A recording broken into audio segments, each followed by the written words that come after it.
MLA ಗಳಿದ್ದಾರೆ, 3 ಜನ MLC ಗಳಿದ್ದಾರೆ, 3 ಜನ MP ಗಳಿದ್ದಾರೆ. ಹಾಗೆ 36 ಜನ SC-ಗಳು MLA-ಗಳಿದ್ದಾರೆ. ಒಂದು ಕಡೆ ರಿಸರ್ವ್ಡ್ ಕಾನ್ಸ್ಟಿಟ್ಯೂನ್ಸಿಲಿ ಆಯ್ಕೆ ಆಗಿರುವಂತವ್ರು, ಇನ್ನೊಂದು ಕಡೆ ಜನರಲ್ ಕಾನ್ಸ್ಟಿಟ್ಯೂನ್ಸಿಲಿ ಈ ವರ್ಗದ ಜನರ ಓಟನ್ನ ಹಾಕಿಸ್ಕೊಂಡಿರುವಂತವ್ರು.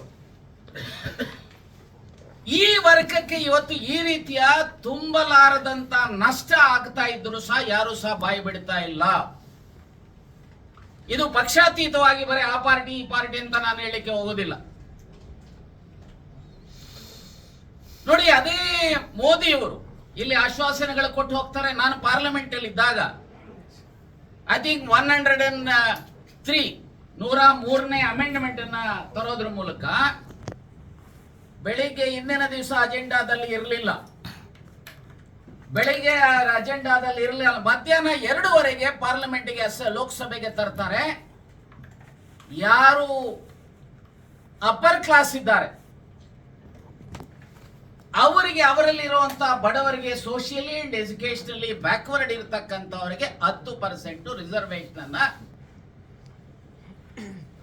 ಸಂವಿಧಾನದ ಆರ್ಟಿಕಲ್ 342B ಅಂತ ಒಂದು ಕ್ರಿಯೇಟ್ ಮಾಡ್ತಾರೆ. ಸಂವಿಧಾನದ ಆರ್ಟಿಕಲ್ 15 ಸಬ್ ಕ್ಲಾಸ್ 6 ಅಂತ ಕ್ರಿಯೇಟ್ ಮಾಡ್ತಾರೆ.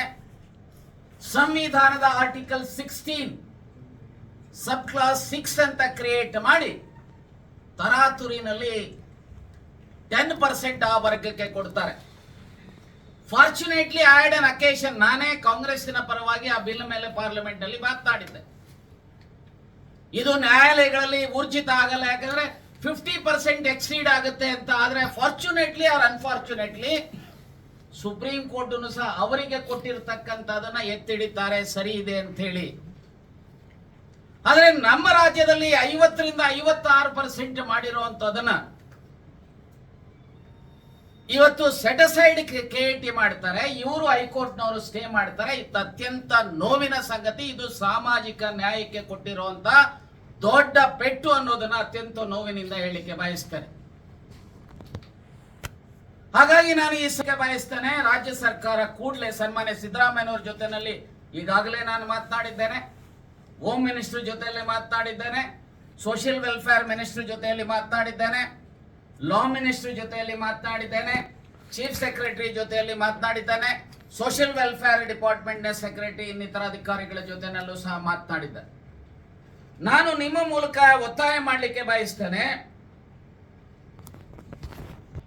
ರಾಜ್ಯ ಸರ್ಕಾರ ನಮ್ಮ ರಾಜ್ಯದ ಸರ್ವ ಪಕ್ಷಗಳ ಸಭೆಯನ್ನ ಕರೆಯಬೇಕು.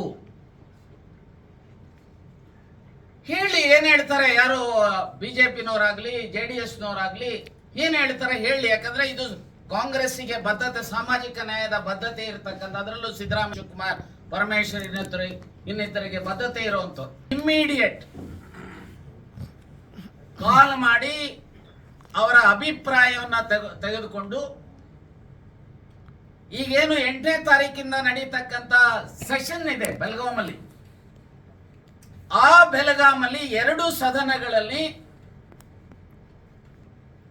ಈ 56% ಆಕ್ಟ್ ಏನಿದೆ ಇದನ್ನ 9th ಶೆಡ್ಯೂಲ್ಗೆ ಸೇರಿಸಬೇಕು. ಹಾಗೆ ಸಂವಿಧಾನದ ಆರ್ಟಿಕಲ್ 15 and 16ಗೆ ಹೇಗೆ 10% ರಿಸರ್ವೇಶನ್ ಅನ್ನೆಲ್ಲ ಪ್ರಾವಿಷನ್ಸ್ ಅನ್ನ ಹೇಳಕ್ ಹೋಗೋದಿಲ್ಲ, ನಿಮ್ಗೆ ಅರ್ಥ ಆಗುತ್ತೆ. ಯಾಕಂದ್ರೆ ನನ್ನ ಅಮೆಂಡ್ಮೆಂಟ್ ಅನ್ನ ತಂದು ಇಂದಿರಾ ಸಹಾನಿಸ್ ಕೇಸ್ ಪ್ರಕಾರ ಅಪ್ಪರ್ ಕ್ಲಾಸ್ ಈ ದೇಶದಲ್ಲಿ ಇರುವಂತದ್ದು 7.5%. 7.5%. As A lawyer I am well aware. ಯಾರು ಬ್ರಾಹ್ಮಿನ್ಸ್ ಇದ್ದಾರೆ, ಯಾರು ರಜಪುಟ್ಸ್ ಇದ್ದಾರೆ, ಯಾರು ಕಾಯಸ್ಥಾತ್ ಇದ್ದಾರೆ, ಭೂಮಿಯಾರ್ಸ್ ಇದ್ದಾರೆ, ಇವರೆಲ್ಲರನ್ನು ಕ್ಯಾಟಗರೈಸ್ ಮಾಡಿ ಇಡೀ ದೇಶದ ಒಟ್ಟಾರೆ ಪಾಪ್ಯುಲೇಷನ್ ಜನಸಂಖ್ಯೆ ನೋಡಿದ್ರೆ ಇಡೀ ದೇಶದಲ್ಲಿ ಇರುವಂತದ್ದು 7.5%. ಅವರಿಗೆ 10% ಅಲ್ಲಿ ರಿಸರ್ವೇಶನ್ ಮಾಡ್ತಾರೆ. ಅವ್ರು ಮಾಡಿರೋ ತಪ್ಪು ಅಂತ ನಾನು ಹೇಳಿಕ್ಕೆ ಹೋಗೋದಿಲ್ಲ, ಅವ್ರ ಮೇಲೆ ಅದರ ಮೇಲೆ ನಾನು ಗ್ರೌಸೂ ಇಲ್ಲ.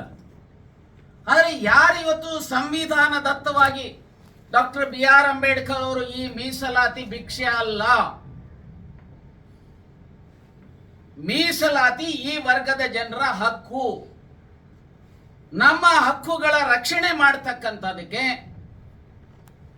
ಅದರಲ್ಲೂ ನಮಗೆ ಶೆಡ್ಯೂಲ್ ಕಾಸ್ಟ್ಗೆ 17 ಇಡಿ ಎಷ್ಟು ಅನ್ನ ತಟ್ಟೆಗೆ ಹಾಕಿದ್ದಾರೆ.